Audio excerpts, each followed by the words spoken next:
I never thought the deepest betrayal of my life wouldn't come from an enemy, but from the person who shared my last name.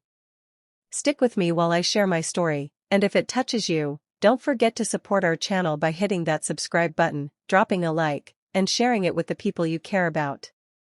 My name is Lyra, and this is how my brother sold the last pieces of my childhood and denied it like it meant nothing. Growing up, it was just me, my brother Hansen, and our dad. After our mom passed, Dad kept a small memory box filled with her letters, her old silver locket, and a tiny wooden bird she carved for me. That box meant everything. It was the one place where I could feel close to her again. When Dad died, Hansen offered to handle the attic. I trusted him because he was my big brother. But weeks later, when I asked about the memory box, he said he couldn't find it. Something felt wrong, but I believed him because I wanted to. A few months later, I walked into a little antique shop while traveling. My heart nearly stopped. Sitting on a shelf was the wooden bird. I recognized the scratch near the wing.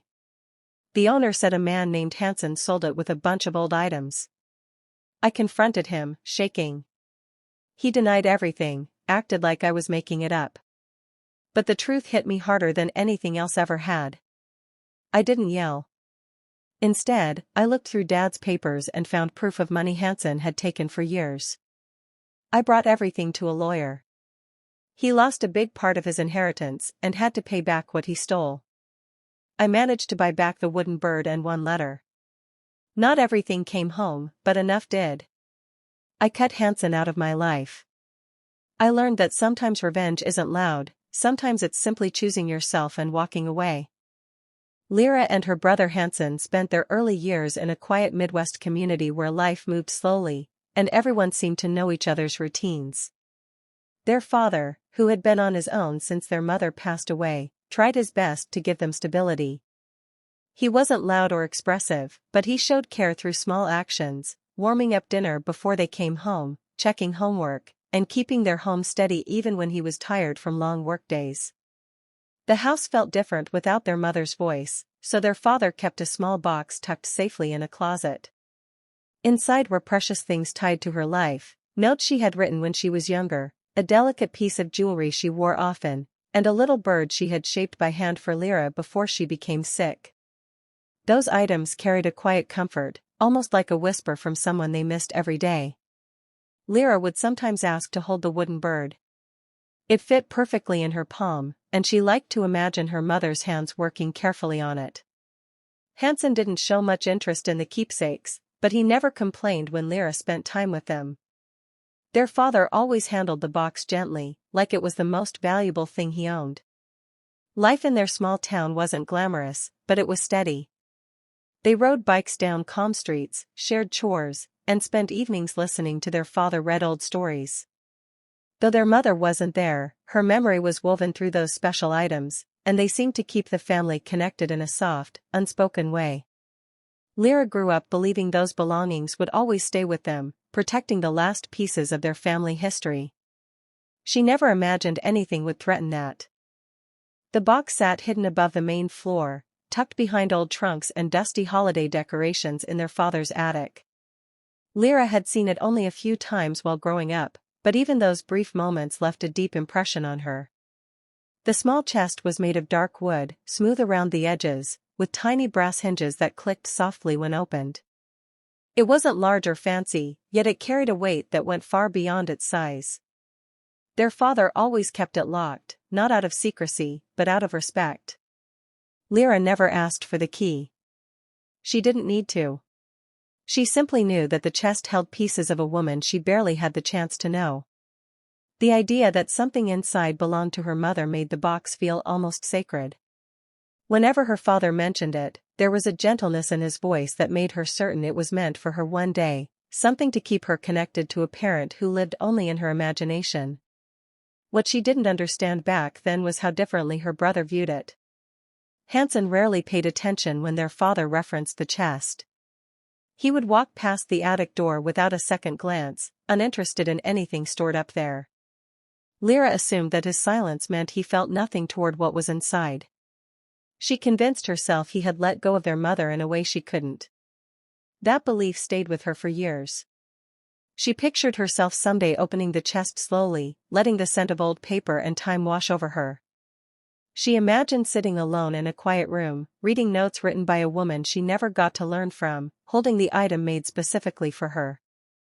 The thought brought comfort during moments when she felt lost. What Lyra didn't realize then was that her assumptions about Hansen would prove to be painfully wrong. The news of their father's death struck Lyra like a sudden drop in temperature, the kind that leaves a person breathless. One moment he had been moving through his usual routine, and the next, everything familiar collapsed around the siblings. The house that once felt steady now carried a strange emptiness, as if the air itself had shifted. Lyra moved through those first days in a fog, trying to focus on arrangements and paperwork while fighting the ache in her chest. Soon after the service, practical matters took over. There were forms to sign, belongings to sort, and decisions neither of them felt ready for. Lyra believed they would approach everything as partners, each doing their part, guided by the quiet respect their father taught them. She imagined they would sit down together, talk through each task, and make choices they both felt were right. But that expectation changed quickly when the conversation turned toward the upper floor. Hansen spoke with unusual confidence, saying he would take care of the space above the bedrooms. His tone suggested he had already made up his mind. He said he understood where everything was stored and didn't want her digging through old dust. Lyra hesitated, unsure how to respond. She wanted to help, but she also didn't want to start an argument in the middle of their grief. He assured her it would be easier this way. She accepted his explanation, trying to believe he was simply trying to protect her from more emotional strain. The thought of stepping into the attic themselves felt heavy, and she convinced herself that perhaps he was doing her a kindness. So she let him take that task. She stayed downstairs, sorting books and kitchen drawers while he climbed the stairs with a small flashlight in hand. She never imagined that allowing him that responsibility would mark the beginning of a shift she couldn't yet see, one that would change everything she believed about her brother. A couple of weeks slipped by as Lyra tried to settle into a routine that didn't include her father's steady presence. She kept herself busy going through documents, washing linens, and packing items that needed to be given away. Eventually, her thoughts drifted toward the chest she knew had been stored above the main rooms. It had always been something she planned to look at again after everything calmed down. One afternoon, when she remembered it suddenly, she walked into the living room where Hansen was sorting through a pile of clothes their father had kept for years. She asked him if he had come across the small wooden chest while he worked upstairs. He didn't pause or look surprised. He simply said he hadn't seen anything like it. His answer was smooth, maybe too smooth, as though he had practiced it. His expression stayed oddly steady, which made her feel uneasy, though she couldn't explain why. It was a simple question, yet the moment stretched longer than it should have. Lyra waited for him to add something else, maybe a suggestion on where it could be or an offer to check again, but he just shrugged. She thought about going upstairs herself, but the idea of rummaging through the attic alone filled her with a strange heaviness. She tried to convince herself that maybe the box had been moved years ago and she had forgotten. Maybe her father had tucked it somewhere unexpected. She clung to those possibilities instead of facing the small knot forming in her stomach. She told herself she was being overly cautious because she was tired. She reminded herself that this was the same person who had grown up beside her, someone she had trusted for years. So she nodded, accepted his explanation, and let the subject drop. She didn't know it yet, but that quiet moment, barely a few seconds long, was the first sign that something in their relationship had shifted in a way she hadn't anticipated. Months passed, and Lyra tried to move on with the small routines that kept her mind steady. Work trips helped her stay distracted, so during one stop in a quiet town, she decided to walk through a row of old stores to fill an empty afternoon. She wasn't expecting anything more than a little browsing, maybe something to take home as a simple souvenir. The shop she stepped into was narrow, with shelves packed tightly, carrying the scent of old paper and worn wood. She moved slowly through the aisles, touching items here and there without much thought. Then her eyes caught something on a low shelf, something so familiar it made her freeze in place. A small, carved bird sat between a stack of postcards and a chipped vase. She stepped closer, pulse quickening. The marking near one wing, a tiny uneven line, stopped her completely. She knew that shape, that smooth curve. She had seen it many times in her childhood. Her mother had made it herself, shaping it carefully with patient hands. The small letters engraved near the bottom were faint now, but still readable. She whispered them under her breath, almost afraid to hear the sound. There was no mistaking it. Her breath came out shaky as she reached for it, feeling the weight of something she never expected to touch again. She asked the shop owner about it, trying to keep her voice steady. The owner explained that a man had brought it in months earlier, along with several other older belongings. When Lyra asked for the name, he mentioned it without hesitation. Hearing it made her chest tighten. The calm way he spoke left no room for doubt.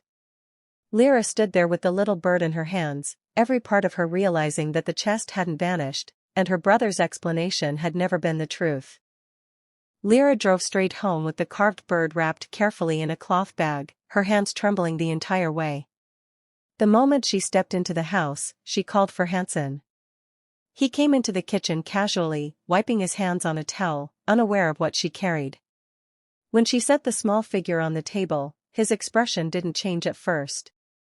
She asked him where the rest of the belongings were, her voice tight and unsteady. He didn't hesitate.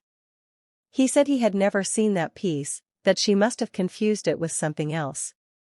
His tone was calm, almost practiced, as if he had prepared the lines long before this moment. When she pushed further, he accused her of letting memories cloud her thinking, saying she tended to make their early years larger than they were.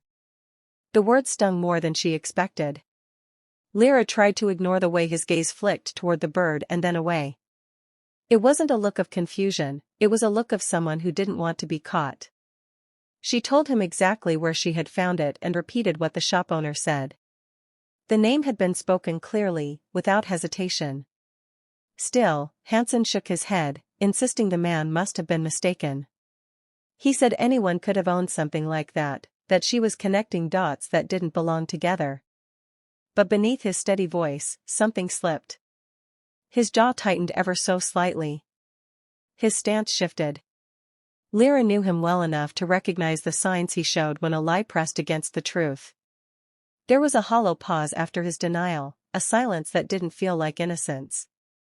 She realized then that he wasn't confused or misunderstood, he simply didn't intend to admit anything. Standing in front of him, holding the one piece she had recovered, she felt the ground shift. The person she had trusted since childhood no longer felt familiar, and nothing he said could cover the truth she now understood completely. The moment Lyra walked away from that conversation, something inside her cracked in a way she had never experienced. It wasn't the kind of hurt that came from an argument or a thoughtless comment. It was deeper, heavier, like someone had reached into the past and torn out something she could never rebuild. She sat alone in her living room, staring at the carved figure resting in her palm, feeling the weight of everything she had lost without even realizing it. For most of her life, she had held on to the belief that certain things were safe, especially the pieces connected to the parent she barely had time to know. Those items weren't just objects. They carried the feeling of being loved before she even understood the meaning of the word. Knowing they were gone because of someone she trusted added a sting that settled deep in her chest. It became painfully clear that Hansen hadn't seen the value she placed on those keepsakes. She had spent years thinking he simply didn't connect to the past the way she did.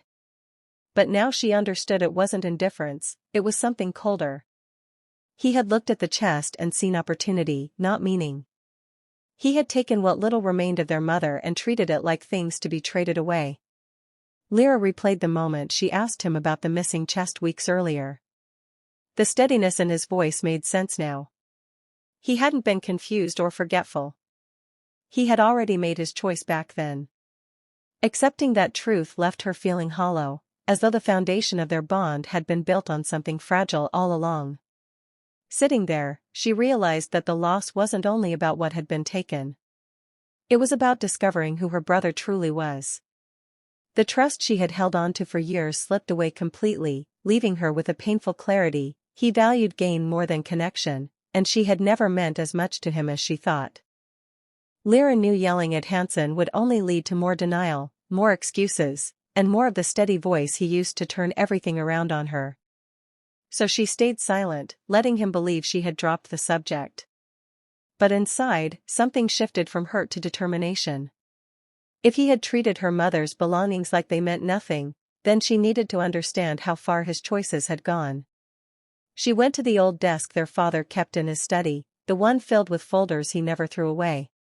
She opened drawers slowly, taking her time as she sorted through envelopes, statements, and files stacked in uneven piles.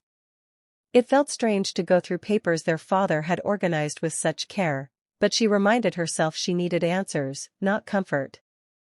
The first thing she noticed was a series of check stubs made out to Hansen over several years, amounts that didn't match anything she remembered hearing about.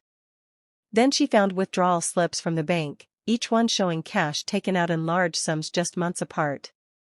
Her father had been careful with money, so seeing those numbers felt immediately wrong.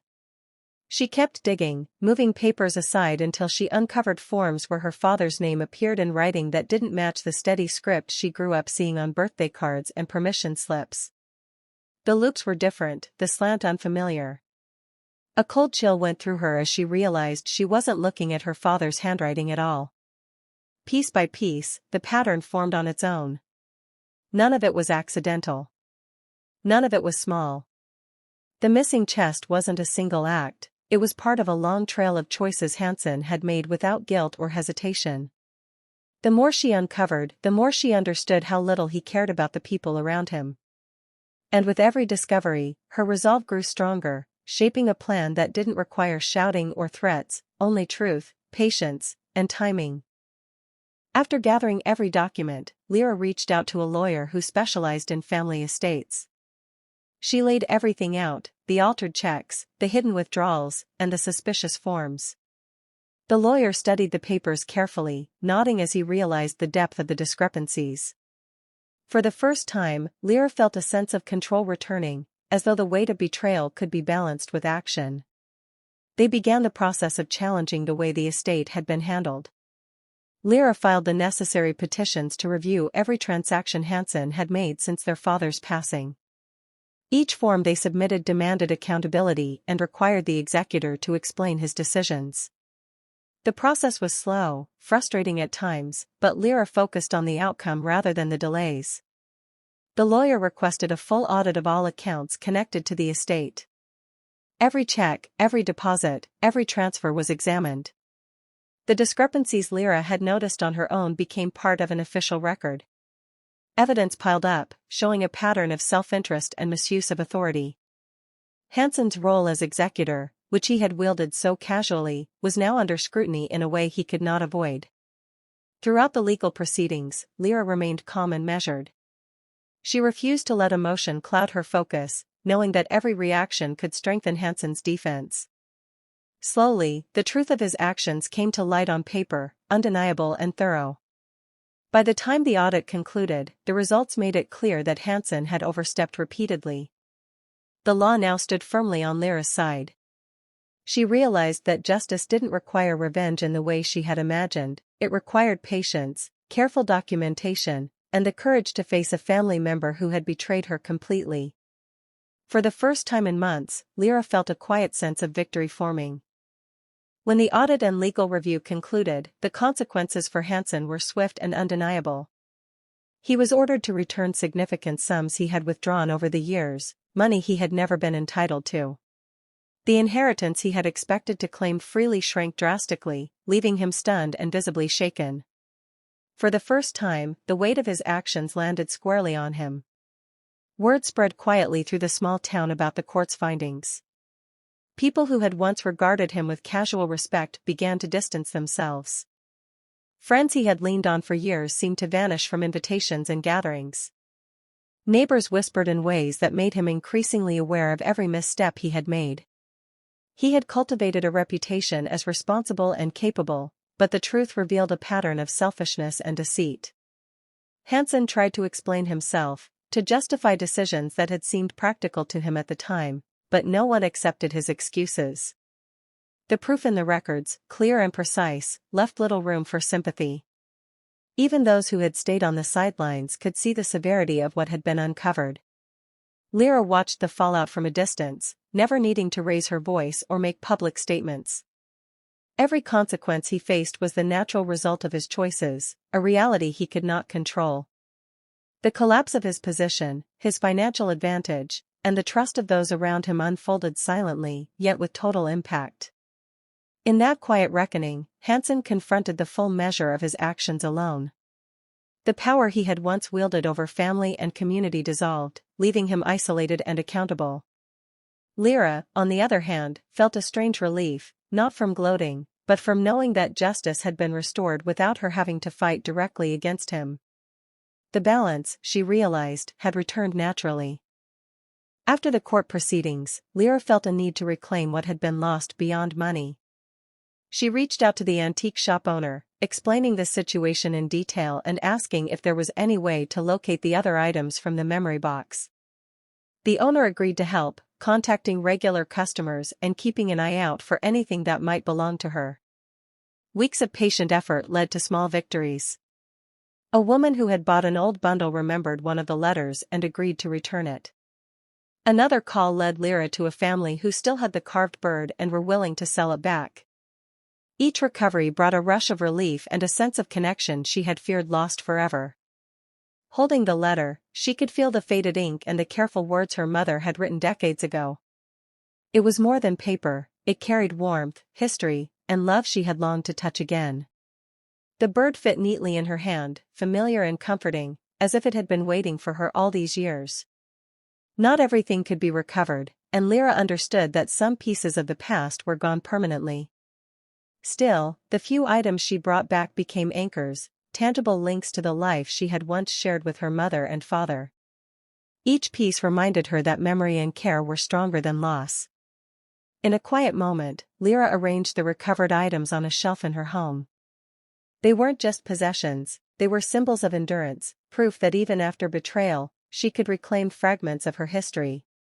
For the first time in months, she felt the fragile comfort of closure starting to settle in. After everything unfolded, Lyra made the difficult decision to remove Hansen from her life completely. She stopped answering calls, declined visits, and erased any connection that allowed him to influence her world.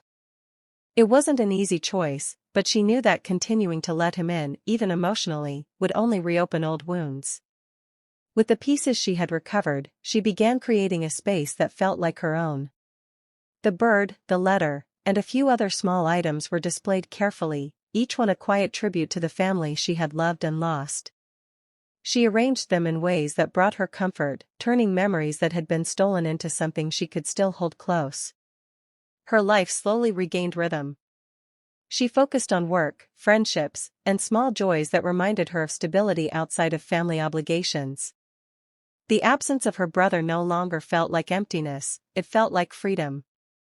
Each day became an act of reclaiming her own story, living according to her values rather than someone else's selfish choices.